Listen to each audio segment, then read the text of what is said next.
เอ้าเฮ้ยพี่ไอ้เฮ้ยทีเด็ดเลยทีเด็ดเลยจัดไปอย่ารอเจ้าทำตาโง่ข่อยเด้อโอเคทำตาผิดกันเด้อโอเคสั่งเขาอยู่บ่ได้นี่นะถอนมาเลยไปจัดไปอย่ารอ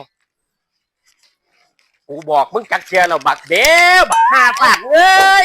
เพิ่งไม่ไปคุยกับเขาไปใจมีเรียงกับเขาจะว่านะครับบ่มีข่อยมันเละ